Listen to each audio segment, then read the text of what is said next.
أشهد أن لا إله إلا الله وحده لا شريك له وأشهد أن محمدا عبده ورسوله أما بعد فأعوذ بالله من الشيطان الرجيم بسم الله الرحمن الرحيم الحمد لله رب العالمين الرحمن الرحيم مالك يوم الدين إياك نعبد وإياك نستعين اهدنا الصراط المستقيم صراط الذين أنعمت عليهم غير المغضوب عليهم ولا الضالين.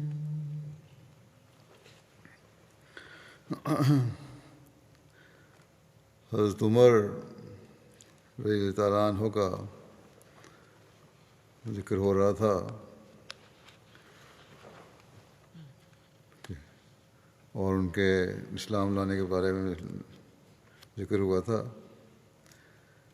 حضرت مسلم موعود رضی اللہ عنہ حضرت عمر کے اسلام قبول کرنے متعلق جس طرح بیان فرماتے ہیں وہ یہ ہے کہ حضرت عمر اسلام کی برابر سختی سے مخالفت کرتے رہے، یعنی جب تک اسلام نہیں لائے مسلسل مخالفت کر رہے تھے. ایک دن ان کے دل میں خیال پیدا ہوا کہ کیوں نہ اس مذہب کے بانی کا ہی کام تمام کر دیا جائے، اور اس خیال کے آتے ہی انہوں نے تلوار ہاتھ میں لی اور رسول کریم صلی اللہ علیہ وسلم کے قتل کے لیے گھر سے نکل کھڑے ہوئے. راستے میں کسی نے پوچھا کہ عمر کہاں جا رہے ہو؟ انہوں نے جواب دیا کہ محمد صلی اللہ علیہ وسلم کو مارنے کے لیے جا رہا ہوں. اس شخص نے ہنس کے کہا کہ اپنے گھر کی تو پہلے خبر لو کہ تمہاری بہن اور بہنوئی تو اس پر ایمان لے آئے ہیں. حضرت عمر نے کہا یہ جھوٹ ہے. اس شخص نے کہا خود جا کے دیکھ لو. حضرت عمر وہاں گئے، دروازہ بند تھا، اندر ایک صحابی قرآن کریم پڑھا رہے تھے. آپ نے دستک دی، اندر سے آپ کے بہنوئی کی آواز آئی، کون ہے؟ عمر نے جواب دیا عمر. انہوں نے جب دیکھا کہ حضرت عمر آئے ہیں اور وہ جانتے تھے کہ آپ اسلام کی شدید مخالف ہیں، تو انہوں نے جو صحابی قرآن کریم پڑھا رہے تھے انہیں کہیں چھپا دیا. اس طرح قرآن کریم کے اوراق بھی کسی کونے میں چھپا کر رکھ دیے، پھر دروازہ کھولا. حضرت عمر چونکہ یہ سن کر آئے تھے کہ وہ مسلمان ہو گئے ہیں، یعنی ان کے بہنوئی اور بہن، اس لیے انہوں نے آتے ہی دریافت کیا کہ دروازہ کھولنے میں دیر کیوں کی؟ آپ کے بہنوئی نے جواب دیا آخر دیر لگ جاتی ہے. حضرت عمر نے کہا یہ بات نہیں ہے، کوئی خاص امر دروازہ کھولنے میں روک بنا ہے. مجھے آواز بھی آ رہی تھی کہ تم اس صحابی کی باتیں سن رہے تھے. مشرکین مکہ رسول کریم صلی اللہ علیہ وسلم کو صحابی کہا کرتے تھے. انہوں نے پردہ ڈالنے کی کوشش کی ان کے بہنوئی نے، لیکن حضرت عمر کو غصہ آ گیا اور اپنے بہنوئی کو مارنے کے لیے آگے بڑھے. آپ کی بہن اپنے خاوند کی محبت کی وجہ سے درمیان میں آ گئیں. حضرت عمر چونکہ ہاتھ اٹھا چکے تھے اور ان کی بہن اچانک درمیان میں آ گئی تھیں، وہ اپنا ہاتھ روک نہ سکے اور ان کا ہاتھ زور سے ان کی ناک پر لگا، یعنی بہن کی ناک پر، اور اس سے خون بہنے لگا. حضرت عمر جذباتی آدمی تھے. یہ دیکھ کر کہ انہوں نے عورت پر ہاتھ اٹھایا ہے جو عرب کے طریق کے خلاف تھا، اور پھر بہن پر ہاتھ اٹھایا ہے، حضرت عمر نے بات ٹلانے کے لیے کہا اچھا مجھے بتاؤ تم کیا پڑھ رہے تھے؟ بہن نے سمجھ لیا کہ عمر کے اندر نرمی کے جذبات پیدا ہو گئے ہیں۔ اس نے کہا کہ جاؤ، تمہارے جیسے انسان کے ہاتھ میں وہ پاک چیز دینے کے لیے تیار نہیں۔ حضرت عمر نے کہا پھر میں کیا کروں؟ بہن نے کہا کہ سامنے پانی ہے، نہا کر آؤ، تب وہ چیز تمہارے ہاتھ میں دی جا سکتی ہے۔ حضرت عمر نہائے اور واپس آئے۔ بہن نے قرآن کریم کے اوراق جو سن رہے تھے آپ کے ہاتھ میں دیے۔ چونکہ حضرت عمر کے اندر ایک تغیر پیدا ہو چکا تھا، اس لیے قرآن آیات پڑھتے ہی ان کے اندر رقت پیدا ہوئی، اور جب وہ آیات ختم کر چکے تو بے اختیار انہوں نے کہا کہ اشہد ان لا الہ الا اللہ و اشہد ان محمد رسول اللہ۔ یہ الفاظ سن کر وہ صحابی بھی باہر نکل آئے جو حضرت عمر سے ڈر کر چھپ گئے تھے۔ پھر حضرت عمر نے دریافت کیا کہ رسول کریم صلی اللہ علیہ وسلم آج کل کہاں مقیم ہیں؟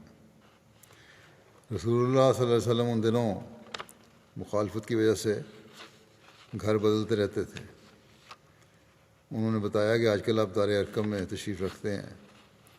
حضرت عمر فوراً اسی حالت میں جبکہ ننگی تلوار انہوں نے لٹکائی ہوئی تھی اس گھر کی طرف چل پڑے۔ بہن کے دل میں شدید شبہ پیدا ہوا کہ شاید وہ بری نیت سے نہ جا رہے ہوں۔ انہوں نے آگے بڑھ کر کہا کہ خدا کی قسم میں تمہیں اس وقت تک نہیں جانے دوں گی جب تک تم مجھے یہ اطمینان نہ دلا دو کہ تم کوئی شرارت نہیں کرو گے۔ حضرت عمر نے کہا کہ میں پکا وعدہ کرتا ہوں کہ میں کوئی فساد نہیں کروں گا۔ حضرت عمر وہاں پہنچے یعنی اس جگہ جہاں رسول پاک صلی اللہ علیہ وسلم تھے، اور دستک دی۔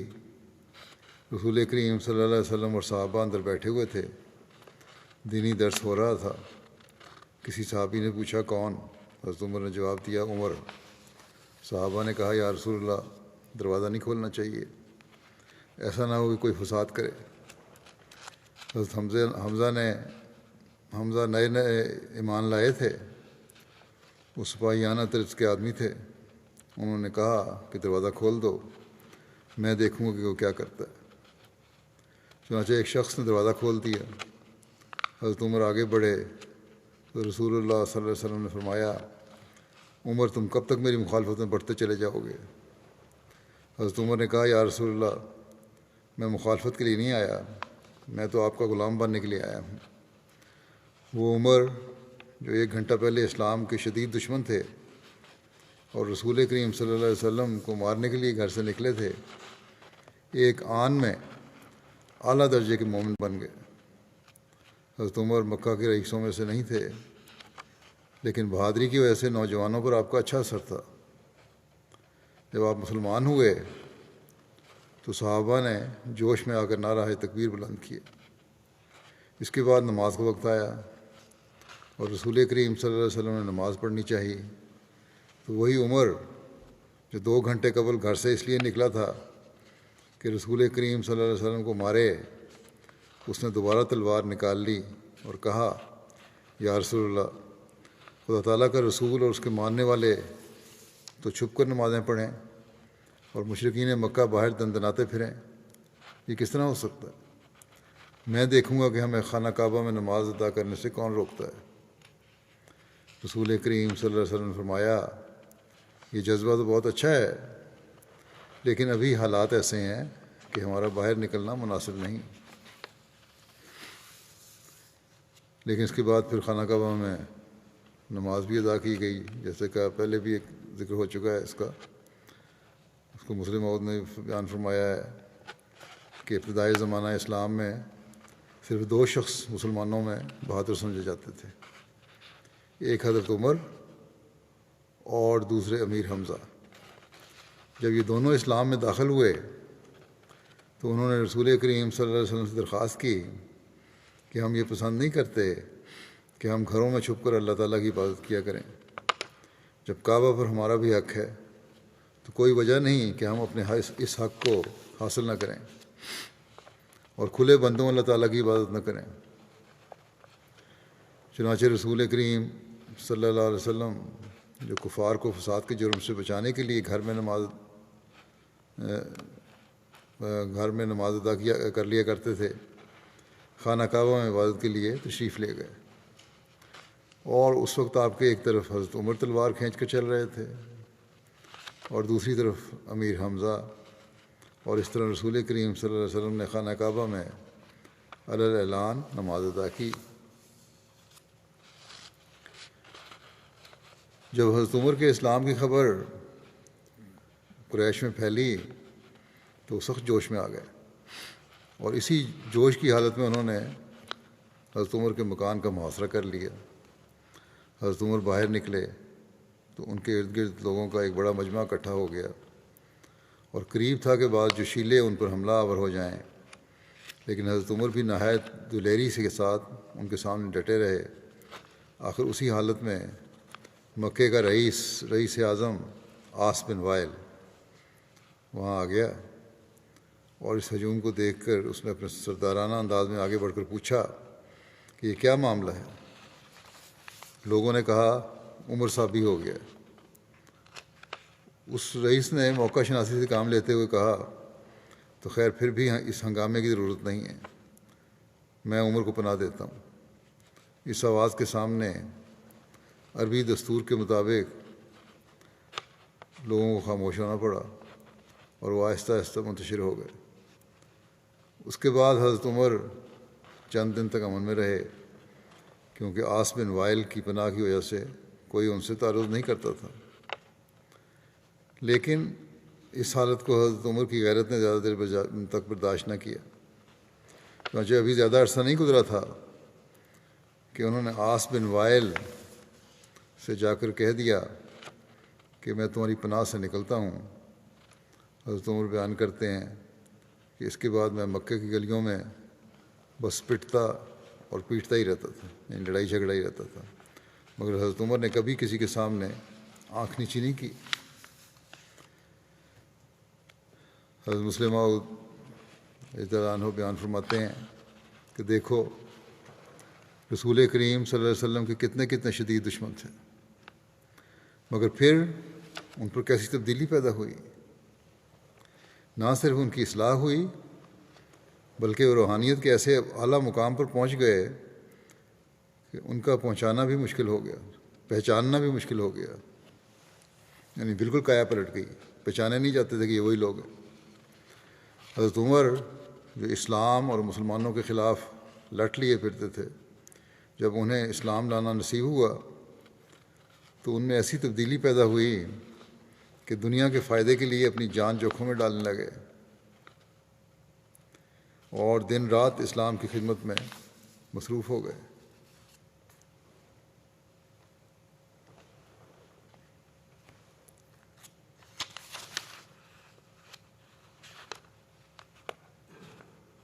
دین کے فائدہ کے لیے ہونا چاہیے، جان جوکھوں میں ڈالنے لگے۔ حضرت مسیح موعود علیہ الصلوۃ والسلام حضرت عمر کے قبول اسلام کا واقعہ بیان کرتے ہوئے اس طرح فرماتے ہیں، حضرت عمر رضی اللہ عنہ نے دیکھو کس قدر فائدہ پہنچا۔ ایک زمانہ میں یہ ایمان نہ لائے تھے اور 4 برس تک کا توقف ہو گیا۔ اللہ تعالیٰ خوب مصلحت سمجھتا ہے کہ اس میں کیا سیر تھا۔ ابو جہل نے تلاش کی کہ کوئی ایسا شخص تلاش کیا جاوے جو رسول اللہ صلی اللہ علیہ وسلم کو قتل کر دے۔ اس وقت حضرت عمر بڑے بہادر اور دلیر مشہور تھے اور شوکت رکھتے تھے۔ انہوں نے آپس میں مشورہ کر کے رسول اللہ صلی اللہ علیہ وسلم کے قتل کا بیڑا اٹھایا، اور معاہدے پر حضرت عمر اور ابو جہل کے دستخط ہو گئے، اور قرار پایا کہ اگر عمر قتل کر آویں تو اس قدر روپیہ دیا جاوے۔ فرماتے ہیں دیکھو اللہ تعالیٰ کی قدرت ہے کہ وہ عمر رضی اللہ عنہ جو ایک وقت رسول اللہ صلی اللہ علیہ وسلم کو شہید کرنے کے لیے جاتے ہیں، دوسرے وقت وہی عمر اسلام میں ہو کر خود شہید ہوتے ہیں۔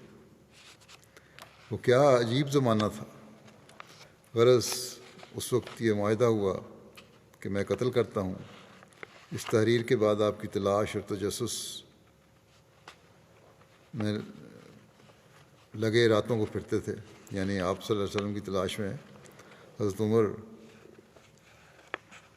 تجسس میں لگے رہتے تھے، راتوں کو پھرتے تھے کہ کہیں تنہا مل جا میں تو قتل کر دوں آپ صلی اللہ علیہ وسلم کو۔ لوگوں سے دریافت کیا کہ آپ صلی اللہ علیہ وسلم تنہا کہاں ہوتے ہیں؟ لوگوں نے کہا کہ نصف رات گزرنے کے بعد خانہ کعبہ میں جا کر نماز پڑھا کرتے ہیں۔ حضرت عمر یہ سن کر بہت خوش ہوئے، چنانچہ خانہ کعبہ میں آ کر چھپ رہے۔ جب تھوڑی دیر گزری تو جنگل سے لا الہ الا اللہ کی آواز آتی ہوئی معلوم ہوئی، اور وہ آن حضرت صلی اللہ علیہ وسلم ہی کی آواز تھی۔ اس آواز کو سن کر اور یہ معلوم کر کے کہ وہ ادھر ہی کو آ رہی ہے، حضرت عمر اور بھی احتیاط کر کے چھپے اور یہ ارادہ کر لیا کہ جب سجدے میں جائیں گے تو تلوار مار کر سر مبارک تن سے جدا کر دوں گا۔ آپ صلی اللہ علیہ وسلم نے آتے ہی نماز شروع کر دی۔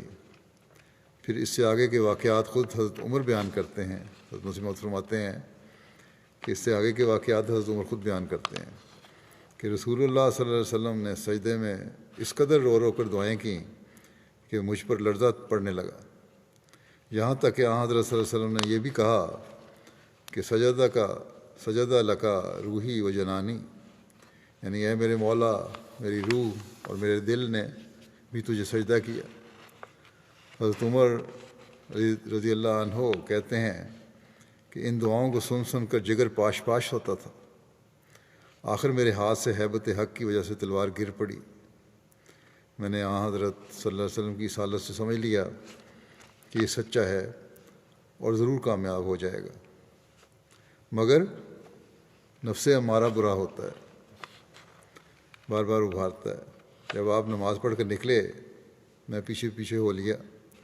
پاؤں کی آہٹ جو آپ صلی اللہ علیہ وسلم کو معلوم ہوئی، رات اندھیری تھی۔ حضرت صلی اللہ علیہ وسلم نے پوچھا کون ہے؟ میں نے کہا عمر۔ آپ نے فرمایا اے عمر، نہ تو رات کو پیچھا چھوڑتا ہے اور نہ دن کو۔ اس وقت مجھے رسول اللہ صلی اللہ علیہ وسلم کی روح کی خوشبو آئی اور میری روح نے محسوس کیا کہ حضرت صلی اللہ علیہ وسلم بددعا کریں گے۔ میں نے عرض کیا یا حضرت بددعا نہ کریں۔ حضرت عمر کہتے ہیں کہ وہ وقت اور وہ گھڑی میرے اسلام کی تھی، یہاں تک کہ خدا نے مجھے توفیق دی کہ میں مسلمان ہو گیا۔ یہ ایک روایت ہے حضرت مسیح علیہ السلام کی، اور دوسری بھی اسی کی تفصیل بیان کرتے ہوئے آپ نے بیان فرمائی ہے ایک اور جگہ، ایک وقفے کے بعد، وہ بھی یہی باتیں ہیں لیکن ایک دو الفاظ اس میں ذرا آخر نتیجے مختلف نکالے ہوئے ہیں۔ فرماتے ہیں کہ حضرت عمر رضی اللہ عنہ ابو جہل کے ساتھ اسلام سے پہلے ملتے تھے، بلکہ لکھا ہے کہ ایک مرتبہ ابو جہل نے منصوبہ کیا کہ حضرت صلی اللہ علیہ وسلم کی زندگی کا خاتمہ کر دیا جاوے، اور کچھ روپیہ بھی بطور انعام مقرر کیا۔ حضرت عمر اس کام کے لیے منتخب ہوئے، چنانچہ انہوں نے اپنی تلوار کو تیز کیا اور موقع کی تلاش میں رہے۔ آخر حضرت عمر کو پتہ ملا کہ آدھی رات کو آپ کعبہ میں آ کر نماز پڑھتے ہیں، چنانچہ یہ کعبہ میں آ کر چھپ رہے، اور انہوں نے سنا کہ جنگل کی طرف سے لا الہ الا اللہ کی آواز آتی ہے، اور وہ آواز قریب آتی گئی، یہاں تک کہ رسول اللہ صلی اللہ علیہ وسلم کعبہ میں داخل ہوئے اور آپ نے نماز پڑھی۔ حضرت عمر کہتے ہیں کہ آپ نے سجدے میں اس قدر مناجات کی کہ مجھے تلوار چلانے کی ضرورت نہ رہی۔ چنانچہ آپ نماز سے فارغ ہوئے تو آپ آگے چلے، پیچھے پیچھے میں تھا۔ حضرت صلی اللہ علیہ وسلم کو میرے پاؤں کی آہٹ معلوم ہوئی اور آپ نے پوچھا کون ہے؟ میں نے کہا کہ عمر۔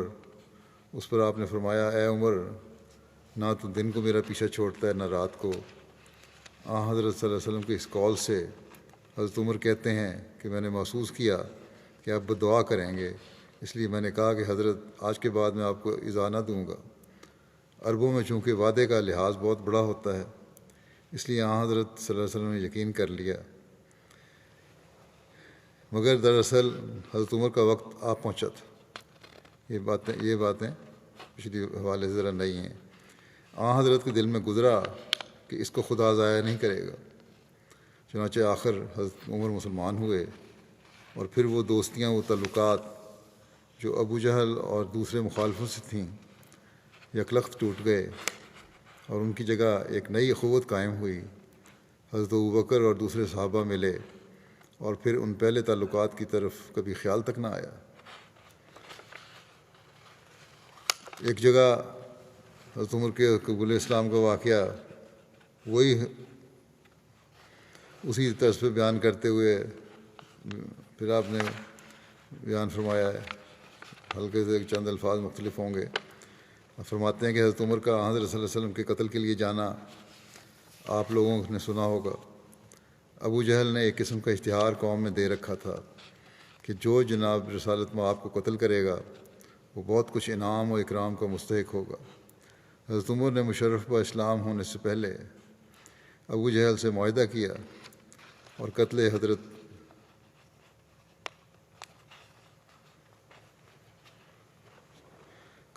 حضرت کے لیے آمادہ ہو گیا۔ اس کو کسی عمدہ وقت کی تلاش تھی۔ دریافت پر اسے معلوم ہوا کہ حضرت نصف شب کے وقت خانہ کعبہ میں بغرض نماز آتے ہیں۔ یہ وقت عمدہ سمجھ کر حضرت عمر سر شام خانہ کعبہ میں جا چھپے۔ آدھی رات کے وقت جنگل میں سے لا الہ الا اللہ کی آواز آنا شروع ہوئی۔ حضرت عمر نے ارادہ کیا کہ جب حضرت صلی اللہ علیہ وسلم سجدے میں گریں تو اس وقت قتل کروں۔ حضرت صلی اللہ علیہ وسلم نے درد کے ساتھ مناجات شروع کیں اور سجدے میں اس طرح حمد الہی کا ذکر کیا کہ حضرت عمر کا دل پسیج کیا۔ ان کی ساری جرت جاتی رہی اور ان کا قاتلانہ ہاتھ سست ہو گیا۔ یہ نرمی کو حضرت عمر کے اس میں اس طرح بیان کیا آپ نے۔ نماز ختم کر کے جب حضرت صلی اللہ علیہ وسلم گھر کو چلے تو ان کے پیچھے حضرت عمر ہو گئے۔ حضرت صلی اللہ علیہ وسلم نے آہٹ پا کر دریافت کیا اور معلوم ہونے پر فرمایا کہ اے عمر، کیا تو میرا پیچھا نہ چھوڑے گا؟ حضرت عمر بد دعا کے ڈر سے بول اٹھے کہ حضرت میں نے آپ کے قتل کا ارادہ چھوڑ دیا، میرے حق میں بد دعا نہ کیجیے گا۔ چنانچہ حضرت عمر فرمایا کرتے تھے کہ وہ پہلی رات تھی جب مجھ میں اسلام کی محبت پیدا ہوئی۔ ابھی 3 حوالے میں نے مختلف پڑھے ہیں یہ بتانے کے لیے کہ جنوری 1901 کا ہے، 1 اگست 1902 کا ہے، 1 جون 1904 کا ہے یا 1907 کا ہے شاید۔ لیکن بہرحال ان 3 جگہوں پر رات کو خانہ کعبہ میں حملے کا ذکر آپ نے فرمایا ہے۔ شاید اس کے بعد پھر نفس کے ہاتھوں مجبور ہو کر دن کو بھی نکلے ہوں گے اور وہ بہن بھائی والا واقعہ پیش آیا جس کو عام بیان کیا جاتا ہے۔ لیکن بہرحال آپ نے 3 دفعہ یہی فرمایا اور یہ ہوا، لیکن کیونکہ نفس امارہ کا بھی ذکر کیا آپ نے، ہو سکتا ہے پھر ایک جوش آیا ہو اور اس وقت نکلے ہوں۔ اور دونوں واقعات میں یہ تو بہرحال ذکر ہے، چاہے وہ بہن والا واقعہ ہو، بہن بھائی والا یا یہ رات کو قتل والا، کہ ابو جہل کے بھڑکانے اور انعام مقرر کرنے سے آپ نے حضرت عمر نے یہ ارادہ کیا تھا۔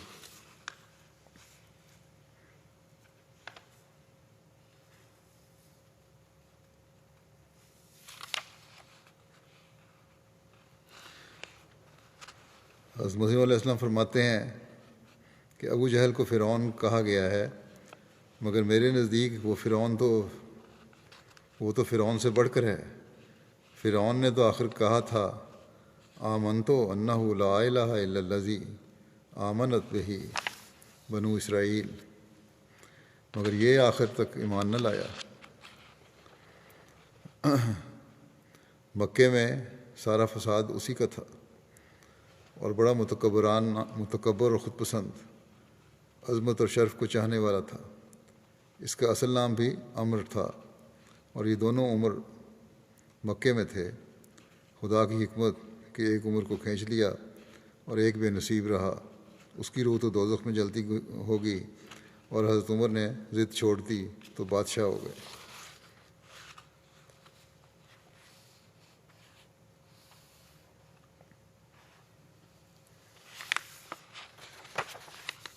حضرت ابن عمر بیان کرتے ہیں کہ جب حضرت عمر بن خطاب نے اسلام قبول کیا تو رسول اللہ صلی اللہ علیہ وسلم نے یہ دعا کرتے ہوئے آپ کے سینے پر 3 دفعہ ہاتھ مارا، اللہم اخرج ما فی صدرہ من غل و ابدلہ ایمانا، اے اللہ اس کے سینے میں جو کچھ بھی بغض ہے اسے دور کر دے اور اس کو ایمان سے بدل دے۔ آپ نے یہ دعا 3 دفعہ فرمائی۔ جیسا کہ ہم حضرت عمر کی اسلام لانے سے پہلے کی زندگی میں دیکھا ہے کہ حضرت عمر اسلام لانے سے پہلے مسلمانوں کے سخت خلاف تھے، لیکن جب آپ اسلام لائے تو آپ کا اسلام قبول کرنا مسلمانوں کے لیے فتح اور تنگی سے نجات کا ذریعہ ثابت ہوا۔ حضرت عبداللہ بن مسعود بیان کرتے ہیں کہ ہم نے اس وقت تک کھل کر اللہ کی عبادت نہیں کی جب تک کہ حضرت عمر ایمان نہ لے آئے۔ عبد الرحمن بن حارث بیان کرتے ہیں کہ حضرت عمر نے فرمایا کہ جس رات میں نے اسلام اختیار کیا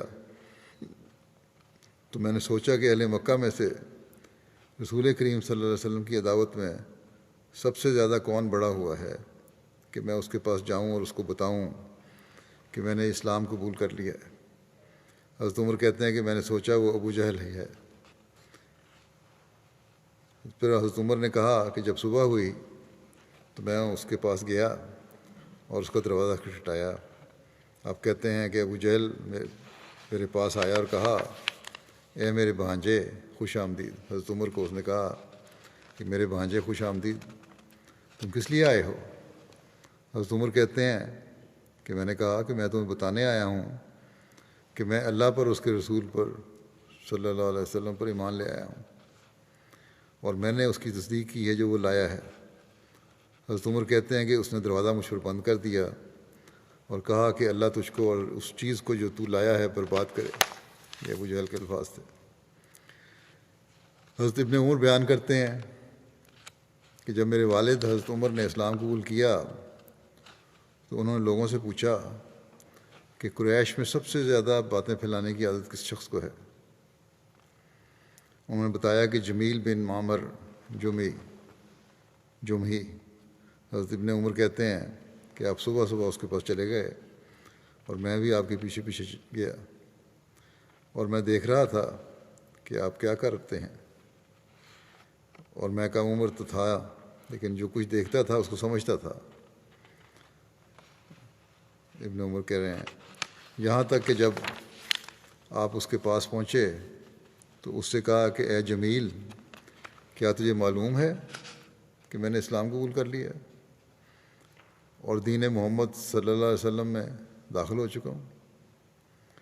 حضرت ابن عمر کہتے ہیں کہ اللہ کی قسم آپ نے اس بات کو دہرایا نہیں تھا، یعنی دوسری دفعہ کہنے کی ضرورت نہیں پڑی کہ وہ اپنی چادر کو گھسیٹتے ہوئے نکل پڑا، اور حضرت عمر بھی اس کے پیچھے پیچھے ہو لیے۔ حضرت ابن عمر کہتے ہیں کہ میں بھی اپنے والد کے پیچھے ہو لیا، یہاں تک کہ جب وہ خانہ کعبہ کے دروازے پر کھڑا ہو گیا، یعنی وہ شخص جمیل، اور بلند آواز سے پھر چیخا کہ اے قریش کے گروہ، یہ اعلان کیا اس نے کعبہ کے دروازے پہ کھڑے ہو کے کہ اے قریش کے گروہ، اور وہ کعبہ کے گرد اپنی اپنی مجلسوں میں بیٹھے ہوئے تھے لوگ، اس کو متوجہ ہوئے اس کی طرف۔ انہوں نے کہا کہ سن لو، عمر بن خطاب صحابی ہو گیا ہے۔ راوی کہتے ہیں کہ حضرت عمر اس کے پیچھے سے یہ کہہ رہے تھے کہ اس نے جھوٹ کہا ہے، میں نے تو اسلام قبول کیا ہے، صحابی نہیں ہوا بلکہ میں نے اسلام قبول کیا ہے، اور اس بات کی گواہی دی ہے کہ اللہ کے سوا کوئی معبود نہیں، اور یہ کہ محمد صلی اللہ علیہ وسلم اس کے بندے اور رسول ہیں۔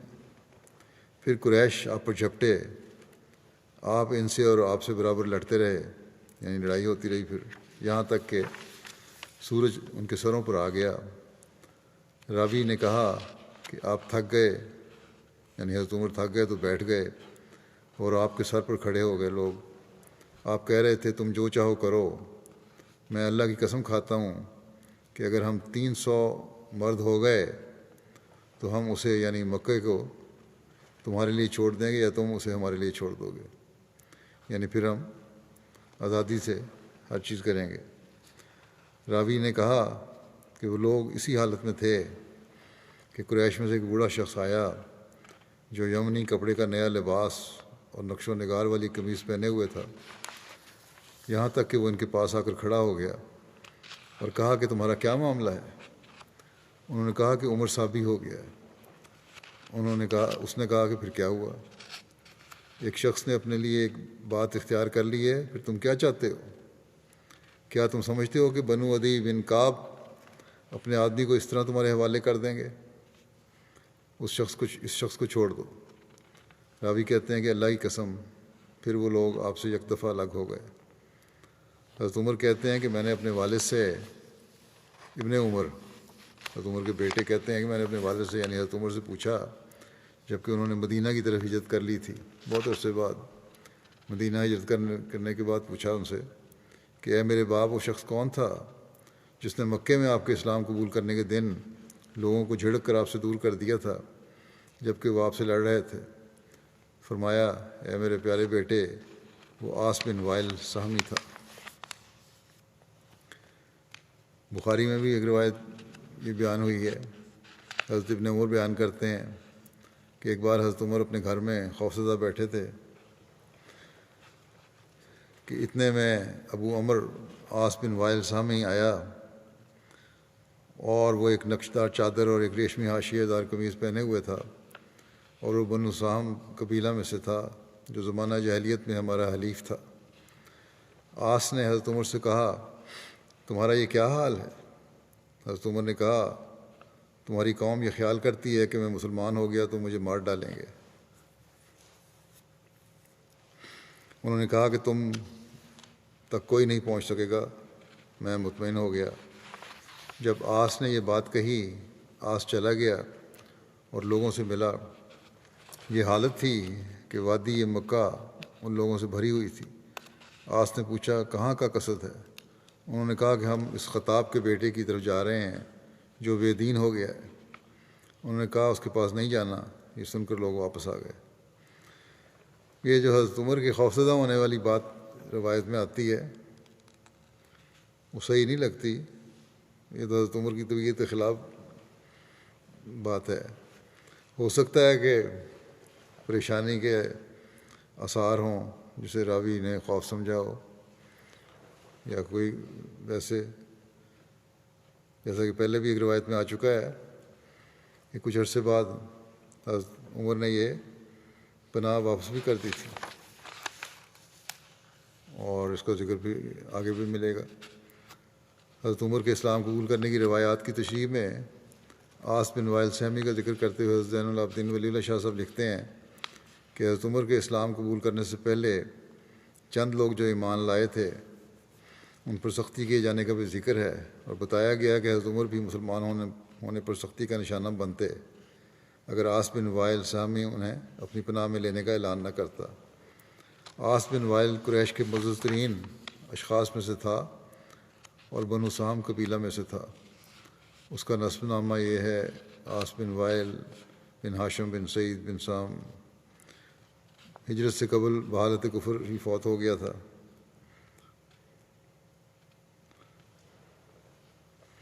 اور حضرت عمر بنو عدی خاندان میں سے تھی، اور بنو عدی اور بنو سہم کے خاندان ایک دوسرے کے حلیف تھے، اور اس معاہدہ اور دوستی اور مدد کی وجہ سے عاص بن وائل نے اپنا اخلاقی فرض جاننا کہ حضرت عمر کی مدد کریں۔ جیسا کہ میں نے پہلے بتایا کہ حضرت عمر نے عاص بن وائل کی پناہ کو رد کر دیا تھا ایک وقت میں۔ چنانچہ اس بارے میں حضرت عمر خود ہی بیان کرتے ہیں کہ میں نہیں چاہتا تھا کہ کسی مسلمان کو مار پڑتے ہوئے دیکھتا رہوں اور مجھے نہ مارا جائے۔ آپ کہتے ہیں کہ میں نے سوچا کہ یہ تو کوئی بات نہیں، یہاں تک کہ مجھے بھی وہی تکلیف پہنچے جو دوسرے مسلمانوں کو پہنچ رہی ہے۔ آپ کہتے ہیں میں اس وقت تک رکا رہا یہاں تک کہ وہ لوگ کعبہ میں اکٹھے ہوئے۔ میں اپنے ماموں عاص بن وائل کے پاس گیا۔ میں نے کہا، میری بات سنیں۔ اس نے کہا، میں کیا بات سنوں؟ آپ کہتے ہیں میں نے کہا کہ آپ کی پناہ آپ کو واپس لوٹاتا ہوں۔ حضرت عمر کہتے ہیں کہ اس نے کہا کہ اے میرے بھانجے ایسا نہ کر. میں نے کہا بس ایسے ہی ہے. اس نے کہا جیسے تمہاری مرضی. حضرت عمر کہتے ہیں تو میں پناہ واپس لٹا دی. اس کے بعد تو میں بس مار کھاتا اور مارتا ہی رہا یہاں تک کہ اللہ تعالیٰ نے اسلام کو عزت عطا کی. محمد بن عبید بیان کرتے ہیں کہ مجھے یاد ہے ہم بیت اللہ میں نماز ادا نہیں کر سکتے تھے یہاں تک کہ حضرت عمر نے اسلام قبول کر لیا. جب حضرت عمر اسلام لے آئے تو آپ نے ان کفار سے لڑائی کی یہاں تک کہ انہوں نے ہمیں چھوڑ دیا اور ہم نماز ادا کرنے لگے. حضرت عبداللہ بن مسعود کہتے ہیں کہ جب سے حضرت عمر مسلمان ہوئے ہم عزت سے ہی رہے. جو بعد کی سختیاں تھیں سختیاں تو وہی جاری رہی ہیں لیکن پہلی سختیوں کے مقابلے میں یہ لوگ ان سختیوں کو سختیاں نہیں سمجھتے تھے. حالانکہ تاریخ بتاتی ہے کہ حضرت عمر کو بھی سختیاں جھیلنی پڑیں. حضرت عبداللہ بن ہشام بیان کرتے ہیں کہ ہم نبی کریم صلی اللہ علیہ وسلم کے ساتھ تھے. آپ حضرت عمر بن خطاب کا ہاتھ تھامے ہوئے تھے. حضرت عمر نے آپ سے عرض کیا حضرت عمر نے آپ صلی اللہ علیہ وسلم سے عرض کیا کہ یا رسول اللہ آپ مجھے ہر چیز سے زیادہ محبوب ہیں سوائے میرے نفس کے. نبی کریم صلی اللہ علیہ وسلم نے آپ سے فرمایا نہیں اس کی قسم جس کے قبضے میں میری جان ہے تمہارا ایمان اس وقت تک مکمل نہیں ہو سکتا جب تک میں تمہارے نفس سے زیادہ تمہیں محبوب نہ ہو جاؤں. بڑی ضروری چیز ہے. حضرت عمر نے آپ سے عرض کیا اللہ کی قسم اب آپ مجھے میرے نفس سے بھی زیادہ محبوب ہیں. نبی کریم صلی اللہ علیہ وسلم نے فرمایا ہاں اب ہے عمر یعنی اب ٹھیک ہے. یہ ہے ایمان کی حالت. حضرت عبداللہ بن عباس بیان کرتے ہیں حضرت عمر کی مدینہ کی طرف ہجرت کا ذکر کرتے ہوئے کہ مجھے علی بن ابو طالب نے بتایا کہ میں مہاجرین میں سے کسی کو نہیں جانتا جس نے چھپ کر ہجرت نہ کی ہو سوائے حضرت عمر بن خطاب کے. جب آپ نے ہجرت کا ارادہ کیا تو آپ نے تلوار لٹکائی کندھے پر اپنی کمان رکھی تیر ہاتھ میں لیے اور نیزہ پکڑے ہوئے کعبہ کی طرف گئے. سرداران قریش اس کے صحن میں تھے. آپ نے وقار کے ساتھ کعبہ کے ساتھ چکر لگائے. پھر آپ مقام ابراہیم پر آئے اور اطمینان سے نماز ادا کی. پھر آپ ہر گروہ کے پاس ایک ایک کر کے کھڑے ہوئے اور ان سے کہا چہرے بگڑ جائیں اللہ ناکوں کو خاک آلودہ کر دے. جو چاہتا ہے کہ اس کی ماں اسے کھوئے اس کی اولاد یتیم ہو اور اس کی بیوی بیوہ ہو تو اس وادی کے پار مجھے مل لے. حضرت علی کہتے ہیں کہ حضرت عمر کا سوائے چند کمزور مسلمانوں کے کسی نے پیچھا نہ کیا اور آپ نے انہیں معلومات فراہم کیں اور ان کی رہنمائی کی. پھر آپ اپنے راستے پر چل پڑے.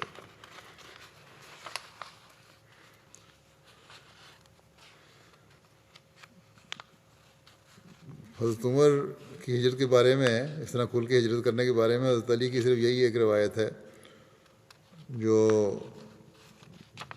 بیان کی جاتی ہے لیکن سیرت نگار اس سے مختلف رائے رکھتے ہیں اکثر. ایک محمد حسین ہیکل نے حضرت عمر کی سیرت رسوانے پر مشتمل کتاب لکھی ہے. اس نے اس بحث کو اٹھایا ہے کہ حضرت صلی اللہ علیہ وسلم نے ہجرت کا حکم دیتے ہوئے ارشاد فرمایا تھا کہ خاموشی سے چپکے سے اور چھپ کر مکہ سے نکلیں تاکہ مخالفین کو علم نہ ہو مبادا وہ روک پیدا کریں اور مزید تنگ کریں. تو اس واضح حکم کے ہوتے ہوئے حضرت عمر کیسے اس کی نافرمانی کر سکتے تھے جبکہ اس کے ساتھ ساتھ طبقات ابن سعد اور ابن ہشام میں وضاحت سے لکھا ہے کہ حضرت عمر نے بھی دیگر مسلمانوں کی طرح چپکے سے ہجرت کی تھی. بہرحال اگر حضرت علی کی روایت کو کوئی کسی طرح صحیح قرار دینا بھی ہے تو ہو سکتا ہے کہ کسی وقت کھڑے ہو کر یہ اعلان کیا ہو اور اس وقت ہجرت نہ کی ہو. کعبہ میں جب کھڑے ہو کے اعلان سرداروں کے سامنے کیا تھا کہ میں جا رہا ہوں مجھے روک لینا لیکن ہجرت نہ کی ہو اور جب ہجرت کا پروگرام بنا تو خاموشی سے ہجرت کی. تو بہرحال ہیکل کی بات اپنے اندر وزن رکھتی ہے اور جیسا کہ میں نے کہا بتایا کہ طبقات ابن سعد اور ابن ہشام بھی ایسا ہی لکھتے ہیں لگتا یہی ہے کہ حضرت عمر نے بھی دیگر مسلمانوں کی طرح حضرت صلی اللہ علیہ وسلم کے ارشاد کے مطابق خاموشی سے ہجرت کی ہوگی، کیونکہ مکے میں جیسے حالات تھے ان کے پیش نظر کھلم کھلا ایسا کرنا ممکن نہیں تھا، بلکہ ہم دیکھتے ہیں کہ فتح مکہ تک جس نے بھی ہجرت کی اس نے خاموشی سے ہجرت کرنے میں ہی عافیت جانی۔ بہرحال اگر اس کو صحیح بھی مانا جائے حضرت علی کی روایت کو تو ہو سکتا ہے کہ انفرادی فعل ہو، لیکن بظاہر شواہد یہی ہے کہ لگتا ہے کہ یہ صحیح نہیں ہے۔ حضرت براء بن عازب بیان کرتے ہیں کہ سب سے پہلے جو مہاجرین میں سے ہمارے پاس آئے وہ حضرت مصعب بن عمیر تھے جو بنو عبد الدار میں سے تھے، پھر حضرت ابن مکتوم آئے جو نابینا تھے اور بنو فہر میں سے تھے، پھر حضرت عمر بن خطاب 20 لوگوں کے ساتھ سوار ہو کر آئے۔ ہم نے رسول اللہ صلی اللہ علیہ وسلم کے پوچھا تو انہوں نے کہا کہ آپ میرے پیچھے ہی ہیں، یعنی کچھ عرصے بعد آ جائیں گے۔ پھر کچھ عرصے بعد رسول اللہ صلی اللہ علیہ وسلم تشریف لائے اور ابو بکر آپ کے ساتھ تھے۔ اگر یہ روایت صحیح ہے تو پھر زیادہ کبھی امکان یہی ہے کہ حضرت عمر نے کسی وقت مجلس میں ہجرت کا ذکر کر دیا ہو اور جوش میں کہہ دیا ہو کہ مجھے روک کر دکھانا، لیکن ہجرت خاموشی سے ہی کی ہے، کیونکہ 20 لوگ بھی، یہ روایت آتی ہے کہ 20 لوگ آپ کے ساتھ تھے۔ بہرحال اللہ عالم۔ حضرت عمر مدینہ پہنچ کر قباء میں رفاع بن عبد المنذر کے مہمان ہوئے۔ قباء جیسا کہ ہم جانتے ہیں 3 میل کے فاصلے پر اس کی بالائی آبادی ہے ابھی مدینہ سے، اور یہاں انصار کے کچھ خاندان آباد تھے۔ ان سب میں ممتاز عمر بن عوف کا خاندان تھا۔ اس خاندان کے سردار کلثوم بن ہدم تھے۔ قباء پہنچ کر حضرت صلی اللہ علیہ وسلم نے انہی کے مکان پر قیام فرمایا تھا۔ حضرت عمر کی مواخات کے متعلق مختلف روایات ملتی ہیں۔ ایک روایت کے مطابق رسول اللہ صلی اللہ علیہ وسلم نے حضرت عمر اور حضرت ابو بکر صدیق کے درمیان مواخات قائم فرمائی، لیکن یہ مواخات بھی 2 موقع پر ہوئی تھی، ایک دفعہ مکے میں اور ایک دفعہ ہجرت کے بعد مدینہ میں۔ مکے میں جو مواخات قائم فرمائی تھی اس وقت آن صلی اللہ علیہ وسلم نے اپنے ساتھ حضرت علی کو رکھا تھا اور حضرت ابو بکر کی حضرت عمر کے ساتھ مواخات قائم فرمائی تھی۔ بہرحال یہ دونوں علیحدہ علیحدہ واقعات ہیں مواخات قائم ہونے کے۔ مدینہ میں مہاجر اور انصار کے درمیان مواخات قائم فرمائی تھی، اور ایک روایت میں ہے کہ رسول اللہ صلی اللہ علیہ وسلم نے حضرت عمر بن خطاب اور حضرت اویم بن ساعدہ کے درمیان مواخات قائم فرمائی تھی ہجرت کے بعد۔ ایک دوسری روایت کے مطابق رسول اللہ صلی اللہ علیہ وسلم نے حضرت عمر بن خطاب کی مواخات حضرت عتبان بن مالک کے ساتھ قائم فرمائی تھی۔ ایک اور روایت کے مطابق حضرت عمر کی مواخات حضرت معاذ بن افراء سے قائم فرمائی تھی۔ حضرت مرزا بشیر احمد صاحب نے تو یہ لکھا ہے کہ حضرت عمر کی مواخات حضرت عتبان بن مالک سے ہوئی تھی۔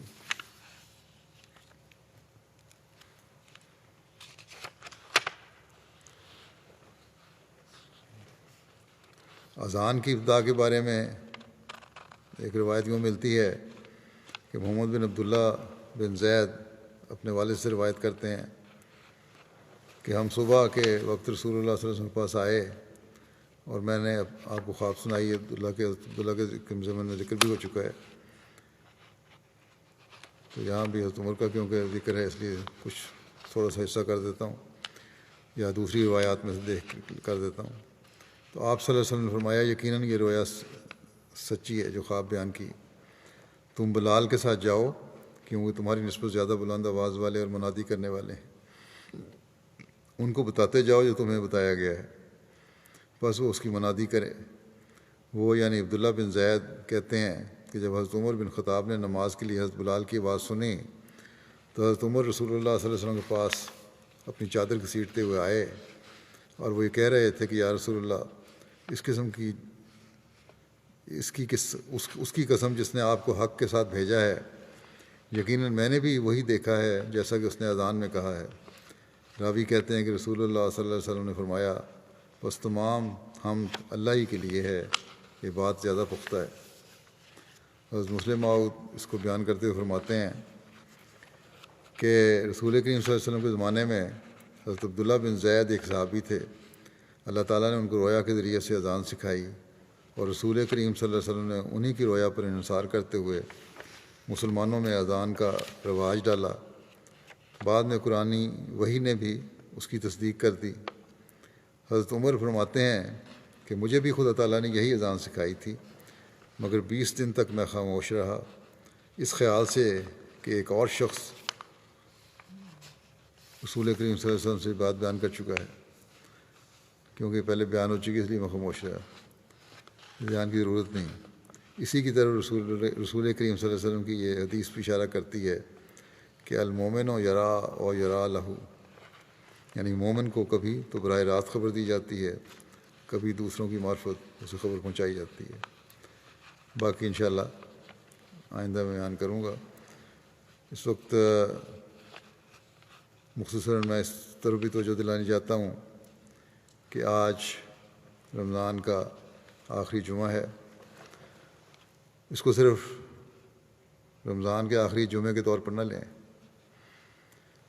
بلکہ یہ جمعہ ہمارے لیے آئندہ کے لیے نئی راہیں متعین کرنے والا ہونا چاہیے. رمضان میں جن باتوں کی طرف توجہ ہوئی ہے اور جو نیکیاں کرنے کی توفیق ملی ہے، انہیں رمضان کے بعد بھی ہمیں جاری رکھنے کی کوشش کرنی چاہیے، بلکہ اس میں ترقی کرنی چاہیے. ورنہ رمضان میں سے گزرنا ہمارے لیے بے فائدہ ہے اگر ہم ان نیکیوں اور پاکیزہ تبدیلیوں کو قائم نہیں رکھتے اور اس میں ترقی نہیں کرتے. گزشتہ جمعے کو میں نے درود اور استغفار کی طرف توجہ دلائی تھی. وہ صرف رمضان تک ہی محدود نہ رہے کہ رمضان گزرا اور ہم دنیاوی کاموں میں اس طرح غرق ہو جائیں کہ دعاؤں اور استغفار کو بھول ہی جائیں. اس طرح بھی میں نے خاص طور پہ کہا تھا کہ ہمیں ہمیشہ یاد جاری رکھنا چاہیے. فی زمانہ جب دجالی چالیں نئے نئے حربے استعمال کر رہی ہیں، دنیا کی چکا چوند نے اکثریت کو اپنی لپیٹ میں لیا ہوا ہے. ہمارے نوجوان اور بچے بھی بعض اوقات اس کے زیر اثر آ جاتے ہیں. ایسے میں ہمیں اپنے لیے بھی بہت دعاؤں کی ضرورت ہے. اللہ تعالیٰ ہمیں ان شیطانی حملوں سے، تجالی حملوں سے بچا کے رکھے اور اپنے بچوں کو اپنے ساتھ چمٹا کر، اپنے ساتھ لگا کر، ایک ان کا خاص تعلق اپنے ساتھ پیدا کر کے انہیں خدا تعالیٰ کی ہستی اور اسلام کی خوبصورت تعلیم کے بارے میں بھی بتانے کی ضرورت ہے، اور پھر مکمل یقین کروا کر، بچوں کے دلوں میں مکمل یقین پیدا کروا کر، پھر انہیں ایسا خدا تعالیٰ کے ساتھ چمٹانے کہ ان کا کوئی فعل، کوئی عمل، کوئی کام، ان کی کوئی سوچ خدا تعالیٰ کی رضا کے خلاف نہ ہو، اس کی تعلیم کے خلاف نہ ہو. ہر دنیاوی سوچ اور فتنے کا ان کے پاس جواب ہو. یہ نہیں کہ بعض چیزوں کے جواب نہیں آتے اور دوسروں سے متاثر ہو جائیں وہ، اور اس جواب کی وجہ سے وہ اپنے آپ کو اس فتنوں سے محفوظ رکھنے والے بن سکیں. اور یہی ہماری نسلوں کی زندگیوں کو سنوارنے اور ان کی بقا کی ضمانت ہے. اور یہی ہر قسم کے فتنوں سے اپنی نسل کو بچانے کا صحیح طریق ہے. لیکن یہ اس وقت تک نہیں ہو سکتا جب تک ہم خود بھی ایمان و یقین میں اپنے اعلیٰ معیار حاصل نہیں کرتے، اس معیار تک نہیں پہنچتے جو ایک مومن کا خاصہ ہونا چاہیے. یہ اس وقت ممکن ہوگا جب ہمارا تعلق خدا تعالیٰ سے مضبوط ہوگا، ہماری نمازیں، ہماری عبادتیں معیاری ہوں گی، ہم اپنی اس ذمہ داری کو سمجھنے والے ہوں گے کہ ہم نے کیوں حضرت مسیح علیہ الصلوۃ والسلام کی بیعت کی. یہ بہت بڑی ذمہ داری ہے جو ہم پر عائد ہوتی ہے کہ اپنے ایمانوں کو مضبوط کرتے ہوئے، اپنے اعمال پر مستقل نظر رکھتے ہوئے اپنی نسلوں کو بچانے کا ذریعہ بنیں. بے حیائی اور لغویات کی انتہا جتنی آج کل ہے، شاید ہی پہلے کبھی ہو. ہر گھر میں ٹی وی کے ذریعے سے، انٹرنیٹ کے ذریعے سے یہ چیز پہنچی ہوئی ہے. پہلے تو باہر جا کے خطرہ ہوتا تھا، اب تو گھروں کے اندر خطرہ ہے. چھپ کے بچے بیٹھ کے دیکھ رہے ہیں، پتہ ہی نہیں لگتا کیا کچھ دیکھ رہے ہیں. بس بہت زیادہ احتیاط کی ضرورت ہے. جو بزرگوں کی یا ابتدائی احمدیوں کی یا ان احمدیوں کی اولادیں ہیں جنہوں نے خود بیعت کر کے سلسلے میں شمولیت اختیار کی ہے، زمانے کے امام کو مانا ہے، اور اپنے ایمانوں کو بچانے کے لیے ہر قربانی کے لیے تیار رہے اور کرتے رہے، قربانی دی، انہیں ہمیشہ یاد رکھنا چاہیے کہ ہم بھی دین کو دنیا پر مقدم رکھتے ہوئے اپنی حالتوں کی طرف نظر رکھیں گے، تبھی ہم اپنے آپ کو بھی بچا سکتے ہیں اور اپنی نسلوں کو بھی بچا سکتے ہیں.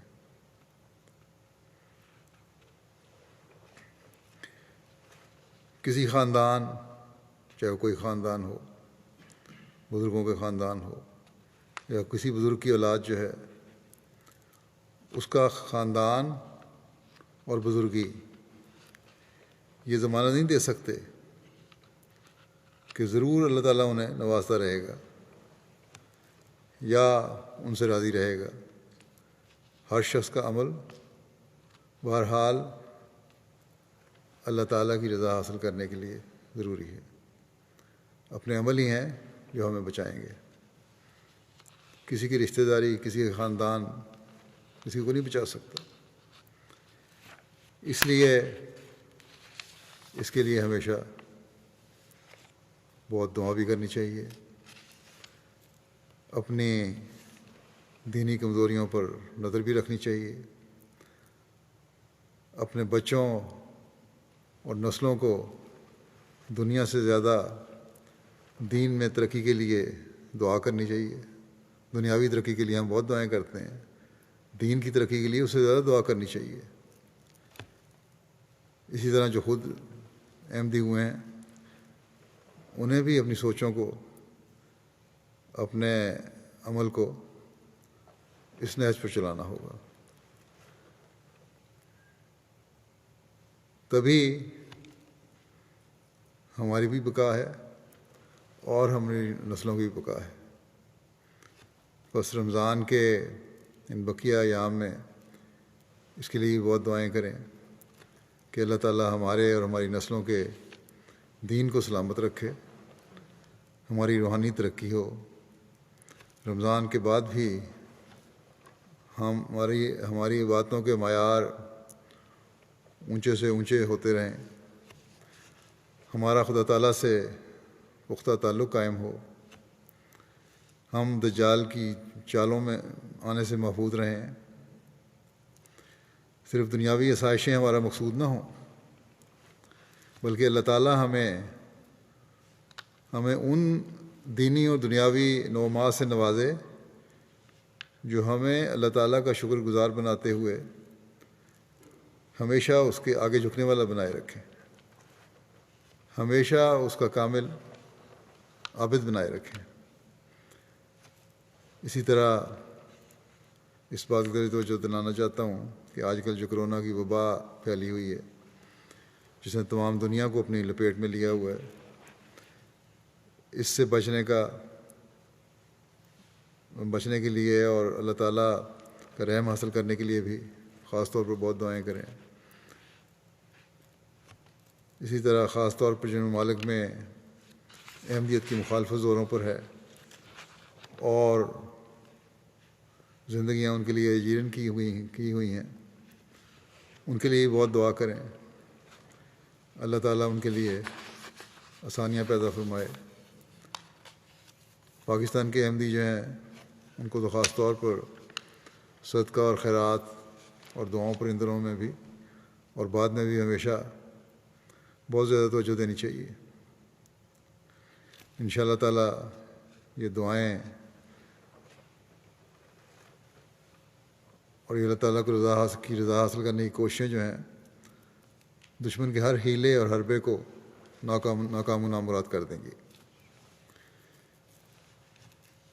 رب کل شیء خادموں کا رب فاحفظنی وانصرنی وارحمنی اور اللہم انا نجعلک فی نحورہم ونعوذ بک من شرورہم، ان کی دعائیں جو ہیں یہ بہت پڑھیں۔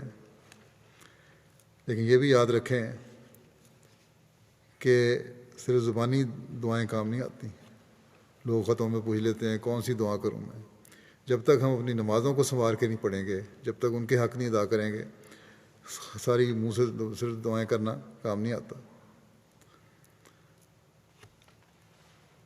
نمازوں کا جس طرح اہتمام رمضان میں ہے، یہ بعد میں بھی جاری رہنا چاہیے، تبھی اللہ تعالیٰ کے رحم اور نصرت کو ہم حقیقی رنگ میں جذب کرنے والے بن سکتے ہیں۔ اسی طرح ہر قسم کے فتنے سے بچنے کے لیے بھی بہت دعائیں کریں۔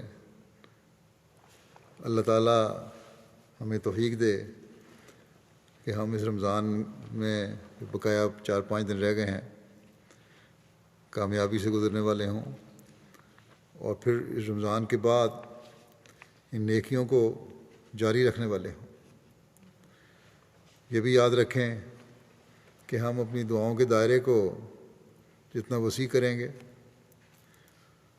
اتنے ہی اللہ تعالیٰ کے فضل ہم پر ہوں گے۔ اس لیے خاص طور پر ہر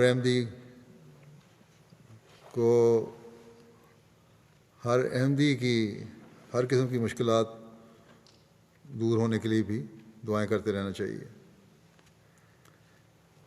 اس سے غیر محسوس طور پر آپس کی محبت اور بھائی چارے اور تعلق کی فضا بھی پیدا ہوگی۔ اللہ تعالیٰ کے فضلوں سے حصہ تو ملے گا ہی، لیکن ایک عملی فائدہ بھی ہوگا کہ زیادہ پیار و محبت پیدا ہوگا۔ عمومی طور پر مسلم امہ کے لیے بھی دعا کریں، جس طرف یہ چل پڑی ہے اور جو زمانے کے امام کا انکار کر کے اپنی دنیا و وقت خراب کر رہی ہے، اس سے اللہ تعالیٰ ان کو محفوظ رکھے۔ انسانیت کے لیے مجموعی طور پر دعا کریں، اللہ تعالیٰ انہیں بھی صحیح راستے پہ چلائے اور اللہ تعالیٰ کی ناراضگی سے بچنے کی توفیق دے۔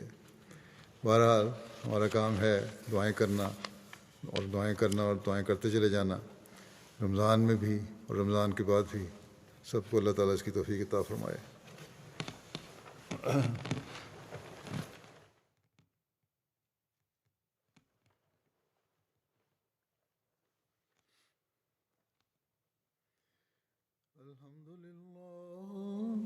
الحمد لله نحمده ونستعينه ونستغفره ونؤمن به ونتوكل عليه ونعوذ بالله من شرور أنفسنا ومن سيئات أعمالنا من يهده الله فلا مضل له ومن يضلل فلا هادي له ونشهد أن لا إله إلا الله ونشهد أن محمدا عبده ورسوله عباد الله رحمكم الله إن الله يأمر بالعدل والإحسان وإيتاء ذي القربى وينهى عن الفحشاء والمنكر والبغي يعظكم لعلكم تذكرون اذكروا الله يذكركم وادعوه يستجب لكم ولذكر الله أكبر